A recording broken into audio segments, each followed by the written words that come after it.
આ વરસાદના હિસાબે પાક બગડે એવી અમારે શક્યતા વધારે છે. મોંઘા ભાવનું બિયારણ ખરીદ્યું છે એ નિષ્ફળતા જાય એવું છે. પાણીનો પ્રશ્ન બહુ રહેશે. ઉનાળાનું પાણી આ પ્લાન્ટમાંથી મળતું નથી પૂરતું અને અમે હેરાન થઈ છીએ. આગળ કામ ચાલુ અમે કરેલું છે તે લાઈન ફૂટી ગઈ છે. એ લાઈનના હિસાબે પાણી મળતું નથી, પાક સુકાય છે ને વરસાદના હિસાબે તો અમારે જો વરસાદ આવશે તો આમાં કઈ લેવાનું રહેશે નહીં. વરસાદ પડવાથી ઘણું નુકસાન છે અમને. ટેટી છે, ટેટી જે કવાઈ જાય બધી આખી. પહેલાં અમે ટેટીમાં નુકસાન તો હતું જ, ઠંડી પડવાના કારણે માલ એટલો બધો લાગ્યો નહોતો.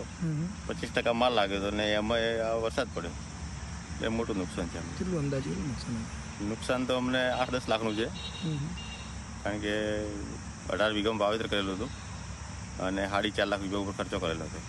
ખર્ચો મળે છે એમને. શું આશા છે સરકાર પાસે? સરકાર એમ કે જે સહાય હાલે એ થોડા ઘણી આશા રાખીએ સરકાર પાસે.